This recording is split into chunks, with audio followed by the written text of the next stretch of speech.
ಬೆಳಗಾವಿಯಲ್ಲಿ ಬಾಯ್ಲರ್ ಸ್ಫೋಟ ಪ್ರಕರಣ ಮೃತಪಟ್ಟವರ ಸಂಖ್ಯೆ 7ಕ್ಕೆ ಏರಿಕೆ. ಮುಗಿಲು ಮುಟ್ಟಿದ ಕುಟುಂಬಸ್ಥರ ಆಕ್ರಂದನ. ಮನೆಗೆ ಆಧಾರ ಸ್ತಂಭವಾಗಿದ್ದ ಮಗನ ಕಳೆದುಕೊಂಡು ಹೆತ್ತವರ ಕಣ್ಣೀರು. ಇನ್ನೆರಡು ದಿನಗಳಲ್ಲಿ ತಂದೆ ಆಗ್ತಿದ್ದ ಮಗ ಇದೀಗ ಹೆಣವಾಗಿದ್ದಾನೆ. ಕಾರ್ಖಾನೆ ಆಡಳಿತ ಮಂಡಳಿ ವಿರುದ್ಧ ಕುಟುಂಬಸ್ಥರ ಆಕ್ರೋಶ. ಅಷ್ಟಕ್ಕೂ ಈ ಎಲ್ಲಾ ದೃಶ್ಯ ಕಂಡು ಬಂದಿದ್ದು ಬೆಳಗಾವಿಯ ಕೆಎಲ್ಇ ಆಸ್ಪತ್ರೆ ಮುಂಭಾಗದಲ್ಲಿ. ಹೌದು, ನಿನ್ನೆ ಬೆಳಗಾವಿ ಜಿಲ್ಲೆಯ ಬೈಲಹೊಂಗಲ ತಾಲೂಕಿನ ಮರಕುಂಬಿ ಗ್ರಾಮದ ಹೊರವಲಯದಲ್ಲಿರುವ ಇನಾಮದಾರ ಸಕ್ಕರೆ ಕಾರ್ಖಾನೆಯಲ್ಲಿ ಬಾಯ್ಲರ್ ಬ್ಲಾಸ್ಟ್ ಆಗಿ ಅದರಲ್ಲಿ ಕಬ್ಬಿನ ರಸ ಹಿಡಿದು 8 ಜನ ಕಾರ್ಮಿಕರು ಗಂಭೀರವಾಗಿ ಗಾಯಗೊಂಡಿದ್ರು. ಇದರಲ್ಲಿ 2 ಕಾರ್ಖಾನೆಯಲ್ಲಿ ಸಾವನ್ನಪ್ಪಿದ್ರೆ ಮತ್ತೋರ್ವ ಆಸ್ಪತ್ರೆಯಲ್ಲಿ ಉಸಿರು ಚೆಲ್ಲಿದ್ರು. ಇನ್ನೂ ಗಂಭೀರವಾಗಿ ಗಾಯಗೊಂಡಿದ್ದ 5 ಪೈಕಿ ಇವತ್ತು 4 ಚಿಕಿತ್ಸೆ ಫಲಕಾರಿಯಾಗದೆ ಸಾವನ್ನಪ್ಪಿದ್ದಾರೆ.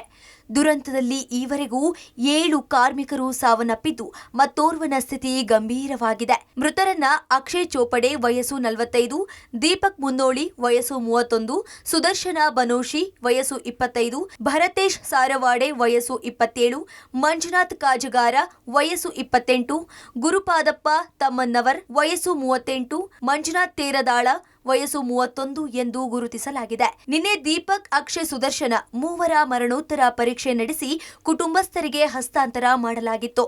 ಇಂದು 4 ಜನರ ಮರಣೋತ್ತರ ಪರೀಕ್ಷೆ ನಡೆಸಿ ಶವವನ್ನ ಹಸ್ತಾಂತರ ಮಾಡಲು ಮುಂದಾಗಿದ್ದಾರೆ. ಈ ವೇಳೆ ಕುಟುಂಬಸ್ಥರು ಶವ ತೆಗೆದುಕೊಂಡು ಹೋಗುವುದಿಲ್ಲ ಎಂದು ಪಟ್ಟು ಹಿಡಿದು ಆಕ್ರೋಶ ಹೊರಹಾಕಿದ್ರು. 2ನೇ ವರ್ಷದ ಚಾಲವಾಗಿದ್ರಿ ಸರ. ಈಗ ಮೆಕ್ಯಾನಿಕಲ್ಗಂತ ಇವತ್ರಾಗ ಹೋಗಿದ್ರಿ ಸರ. ಅದೇನೋ ಬಾಯ್ಲರ್ದಾಗ ಅದು ನೋಡಿ ಸರ್, ನಮಗೇನು ಗೊತ್ತಿಲ್ಲ ಅದು ಏನಾಗಿ ಆಗೈತ್ರು ಏನೋ ಗೊತ್ತಿಲ್ಲ ರೀ. ಸ್ಫೋಟ ಹಾಕಾರ ನಾನು ಹೇಳ್ಯಾಕಲ್ಲ ಅಂದ್ರೆ ಇವತ್ತು ಕೇಳಿ ಆಗ ನಾವು ನಿನ್ನೆ ಸ್ಫೋಟ ಆಗೋಣ ಕೇಳಿ ಬಂದಿದ್ರಿ ಸರ್. ಇವತ್ತು 12 ಈಗಾಗಲೇ ಒಂದು ತಾಸು ಆಯ್ತು ನೋಡಿ ಸರ್. ಇದಾಗ್ಯಾರ ಮೈ ಎಲ್ಲ ಸುಟ್ಟಿದ್ದು ಸರ್. ಒಳಗೆ ನಮ್ಮ ಸುಟ್ಟಲ್ಲಿ ಯಾರು ಒಳಗೆ ಬಿಡ್ಲಿಲ್ಲ ಸರ್. ಅದು ಇನ್ಫೆಕ್ಷನ್ ಆಕತ್ತಂತ ಬಿಡ್ಲಿಲ್ಲ ಸರ್.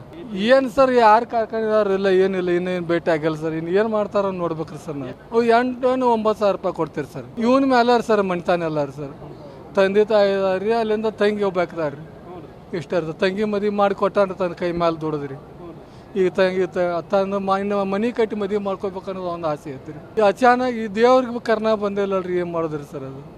ಇನ್ನು ಮೃತ ಮಂಜುನಾಥ್ ತೆರದಾಳ ಪತ್ನಿ 9 ತಿಂಗಳ ತುಂಬು ಗರ್ಭಿಣಿಯಾಗಿದ್ದು ಎಲ್ಲವೂ ಅಂದುಕೊಂಡಂತೆ ಆಗಿದ್ರೆ ಇನ್ನೆರಡು ದಿನದಲ್ಲಿ ಹೆರಿಗೆ ಕೂಡ ಆಗಿ ಮಂಜುನಾಥ್ ತಂದೆ ಆಗುತ್ತಿದ್ದ. ಆದರೆ ವಿಧಿಯಾಟ, ನಿನ್ನೆ ಬಾಯ್ಲರ್ ಸ್ಫೋಟದಲ್ಲಿ ಸಿಲುಕಿ ಪ್ರಾಣ ಕಳೆದುಕೊಂಡಿದ್ದಾನೆ. ಬಿಇ ಇಂಜಿನಿಯರಿಂಗ್ ಮುಗಿಸಿಕೊಂಡು 2 ವರ್ಷದಿಂದ ಕಾರ್ಖಾನೆಯಲ್ಲಿ ಕೆಲಸ ಮಾಡ್ತಿದ್ದ ಮಂಜುನಾಥ್ ಸಾವು ಕುಟುಂಬಸ್ಥರಿಗೆ ಅರಗಿಸಿಕೊಳ್ಳಲು ಆಗ್ತಿಲ್ಲ. ಇನ್ನೊಂದು ಕಡೆ ಮೃತಪಟ್ಟವರ ಪೈಕಿ 26, 28 ವಯಸ್ಸಿನವರೇ ಆಗಿದ್ದು ಕೆಲವರ ಮನೆಯಲ್ಲಿ ಹೆಣ್ಣು ನೋಡಿ ಮದುವೆ ಮಾಡಲು ಪ್ಲಾನ್ ಮಾಡಿಕೊಂಡಿದ್ದು ಇದೀಗ ಮಗನ ಕಳೆದುಕೊಂಡು ಆ ಕುಟುಂಬಕ್ಕೆ ಭರಸಿಡಿಲು ಬಡಿದಂತಾಗಿದೆ. ಇತ್ತ ಮನೆಗೆ ಆಧಾರವಾಗಿದ್ದ ಮಗನ ಕಳೆದುಕೊಂಡು ತಂದೆ ಗೋಳಾಡುತ್ತಿದ್ದಾರೆ. ಇನ್ನು ಸಕ್ಕರೆ ಕಾರ್ಖಾನೆ ಮಾಲೀಕರು ಮೃತರ ಕುಟುಂಬಕ್ಕೆ ಪರಿಹಾರ ನೀಡುವ ಭರವಸೆ ನೀಡಿದೆ. ಈ ಘಟನೆಯಲ್ಲಿ ನಾವು 4/2026 ಅಲ್ಲಿ ನಾವು ಆಲ್ರೆಡಿ FIR ಮಾಡಲಾಗಿದೆ. ಈ ತನಿಖೆಯಲ್ಲಿ ಮುಖ್ಯ ಕಾರಣ ಅವರು ಏನು ಹೇಳಿರ್ತಾರಂದ್ರೆ, ಲೋಪಗಳು ಸೇಫ್ಟಿ ಪ್ರಿಕಾಷನ್ಸ್ ತೊಗೊಂಡಿರಬೇಕಾಯಿತು.